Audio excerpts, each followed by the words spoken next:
Bonjour et bienvenue. Aujourd'hui, nous allons parler d'un sujet qui est extrêmement important et qui pourtant, malgré tout, est souvent négligé, voire très peu abordé. C'est la diversification et la construction de portefeuilles. Évidemment, quand on a rentré des positions, que tout monte et que tout va bien, on est extrêmement content de voir notre portefeuille monter de 10%. Mais lorsque les marchés d'un coup se retournent et de voir que notre portefeuille passe de plus 10% à moins 20%, évidemment, ça crée beaucoup de frustration, beaucoup de colère et ça peut même aller jusqu'au découragement parce qu'on se dit que c'est absolument impossible de gagner sur les marchés. Mais tout ça est dû en fait à un manque de diversification parce que vous avez trop de positions qui gagnent dans le même sens du marché et vous n'avez pas suffisamment diversifié le portefeuille pour qu'il soit en mesure d'encaisser les mauvais moments lorsque effectivement le marché se retourne contre les positions que nous avons ouvertes. Bienvenue sur Option Trading Tool, qui est une chaîne spécialisée dans le trading sur les options et qui a pour but de vous aider à mettre toutes les chances de votre côté pour réussir en trading et en trading sur les options en particulier. Je suis Patrick, je suis développeur informatique et trader depuis plus de 10 ans et je me suis spécialisé dans le trading sur les options. Alors, la diversification peut s'aborder évidemment de différentes manières, puisque ça va dépendre du montant de portefeuille que l'on détient. C'est clair qu'on ne va pas faire la même diversification selon qu'on a 1 million d'euros, 100 000 euros, 10 000 euros ou 2 000 euros, puisque lorsqu'on a 2 000 euros, on va se focaliser sur des positions court terme et il va être très difficile de pouvoir diversifier un portefeuille avec 2 000 euros. À partir de 10 000 euros et au-delà, on va pouvoir diversifier son portefeuille, mais évidemment, on ne va pas le diversifier exactement de la même manière que si on dispose d'1 million d'euros. Les choses sont évidemment différentes. Donc on ne va pas aborder par exemple la manière de diversifier son portefeuille et la manière du portefeuille de Brown, qui est 25% en or, 25% en obligations, 25% en cash et 25% en actions. C'est un portefeuille qui fonctionne très bien, qui fait, je crois, sur un historique de plusieurs dizaines d'années, quelque chose comme 6% par an hors inflation, donc c'est vraiment 6% net, puisqu'on enlève l'inflation. Donc c'est pas ce type de diversification là qu'on va aborder. On va aborder la diversification plus spécifiquement sur le trading, puisque c'est quand même un petit peu la chose sur laquelle je me suis focalisé. Et donc là, on va voir qu'il y a différentes manières de faire, et c'est justement ce que je vous propose de découvrir maintenant dans cette vidéo.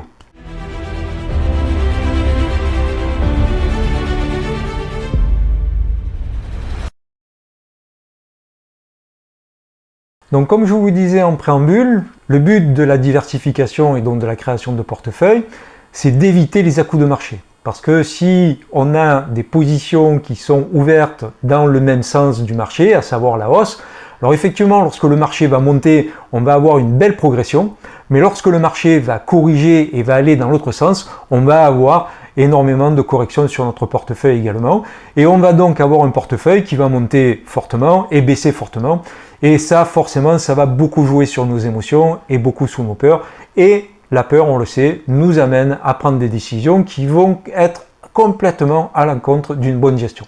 Donc la première des choses à faire, c'est de diversifier le sens des différentes positions que nous détenons sur le marché. Et grâce aux options, qui est justement un outil qui permet de faire ça de manière très aisée, contrairement aux actions, on a tout à fait la possibilité de créer des positions avec différents sens. On peut avoir des positions qui sont purement haussières, c'est-à-dire qui vont gagner à partir du moment où le marché monte.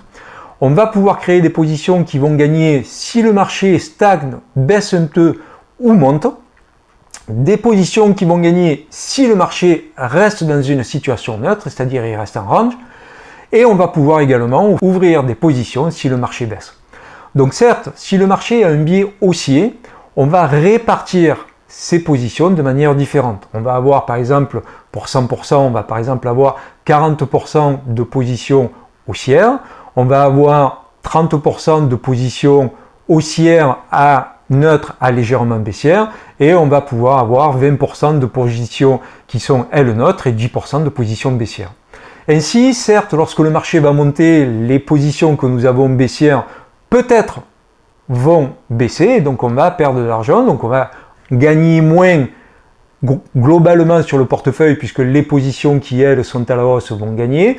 Peut-être que celles qui sont à la baisse vont perdre, c'est pas sûr. Si vous avez dans votre portefeuille, et on le verra plus loin, des sous-jacents qui sont décorrélés les uns des autres. Donc vous pouvez tout à fait avoir des positions qui montent quand le marché monte et des positions qui baissent alors que le marché monte. Et si vous êtes positionné sur ces valeurs-là, eh bien évidemment, toutes vont gagner également. Par contre, lorsque le marché, lui, va se mettre à baisser, eh bien, vous allez avoir vos positions neutres qui vont peut-être se mettre à gagner, des positions baissières qui, elles, également vont se mettre à gagner et vont venir compenser les pertes que vous êtes en train d'avoir sur vos positions haussières.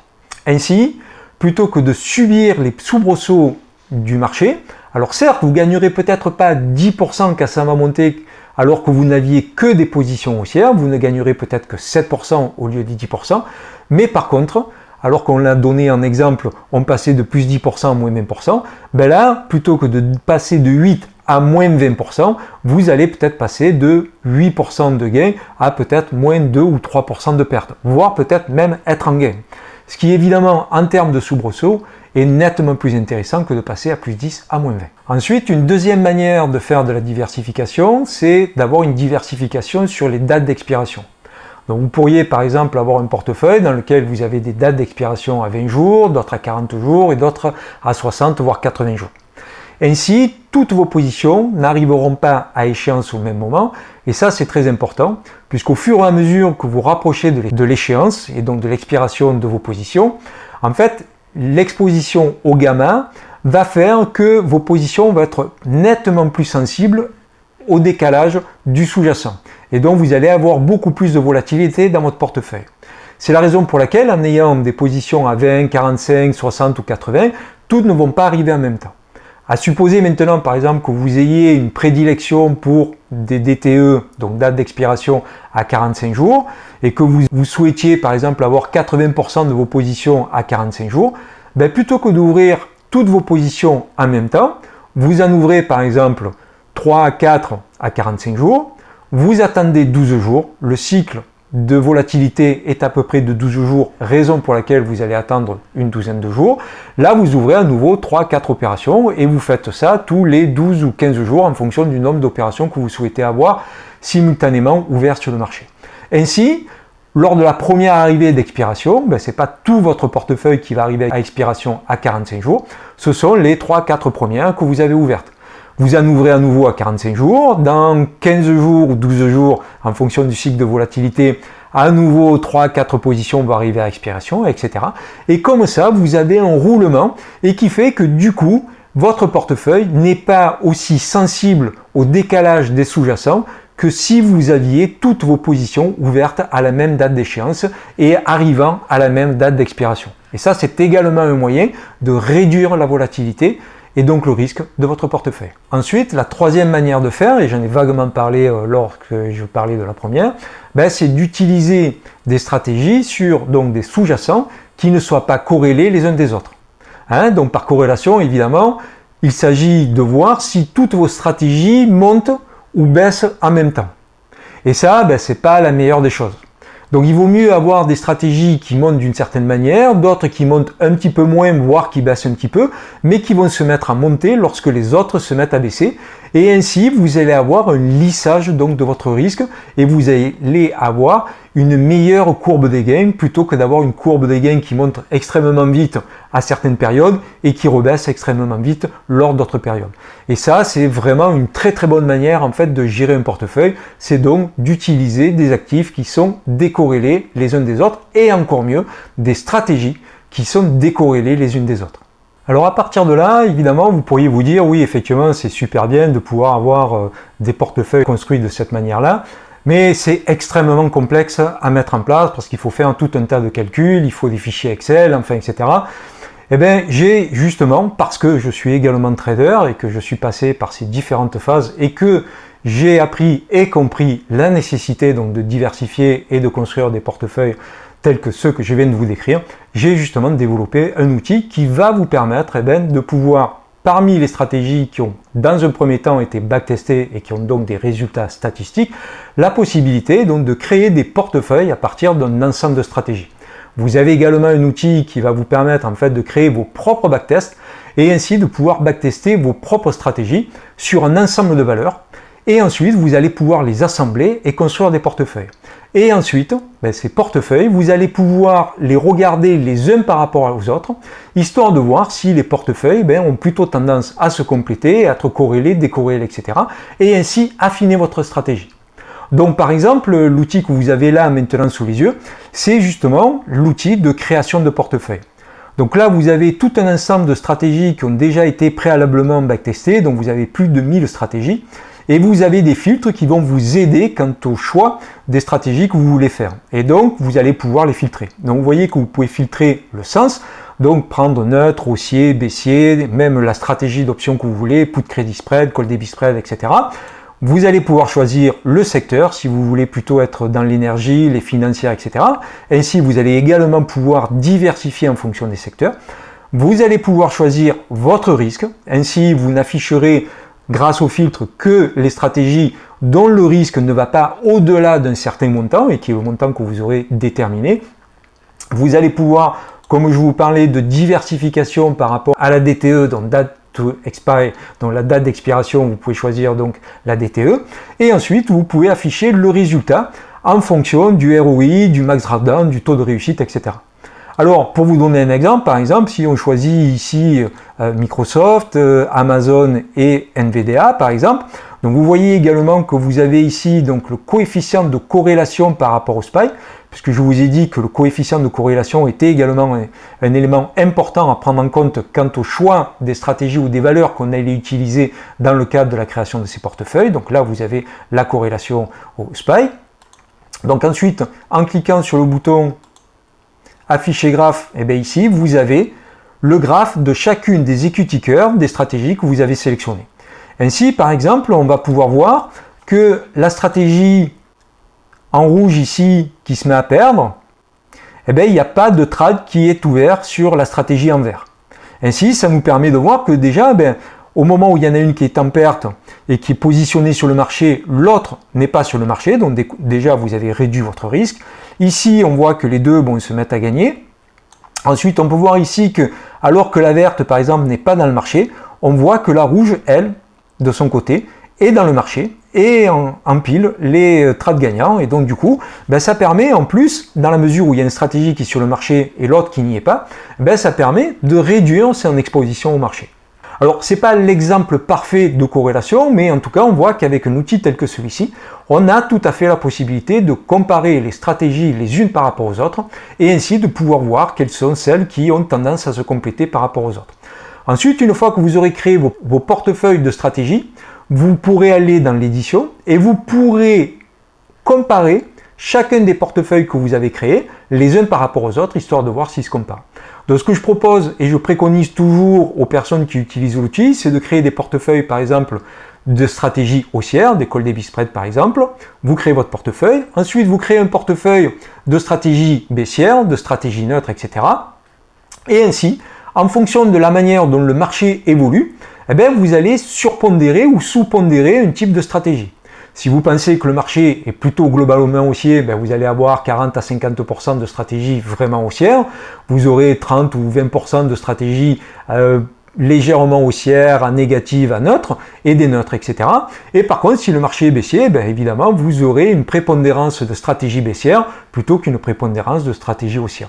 Et ainsi, comme ça, en fonction de la manière dont le marché va évoluer, parce qu'évidemment, tout comme une stratégie, un portefeuille n'est pas figé dans le marbre et c'est pas quelque chose qui est ad vita aeternam, va fonctionner comme ça. Il faut être flexible, le marché change et donc il faut s'adapter.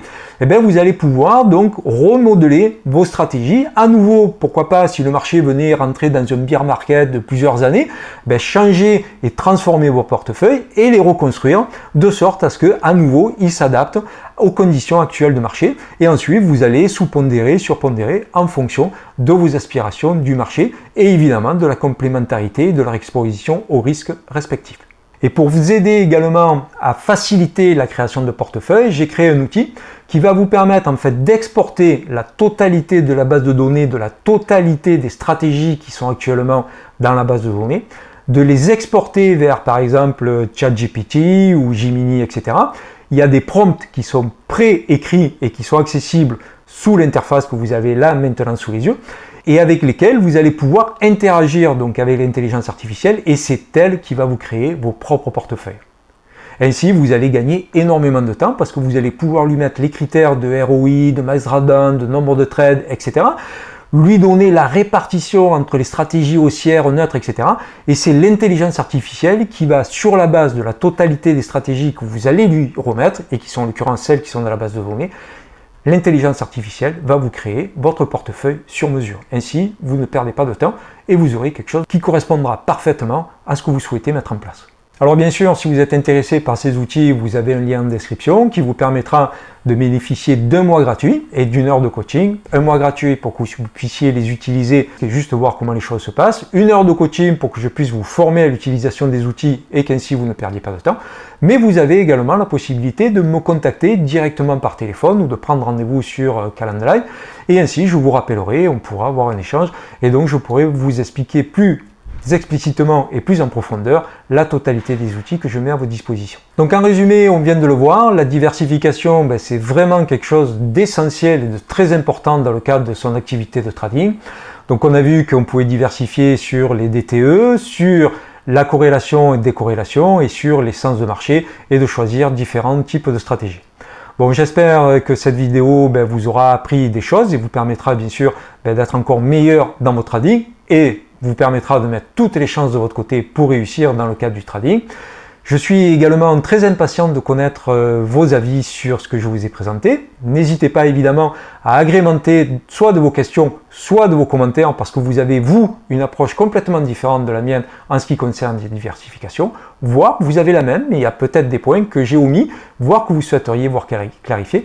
Donc n'hésitez pas à laisser des commentaires, à liker la vidéo si elle vous a plu, à vous abonner à la chaîne et cliquer sur la petite cloche de notification pour être notifié des prochaines vidéos que je mettrai en ligne.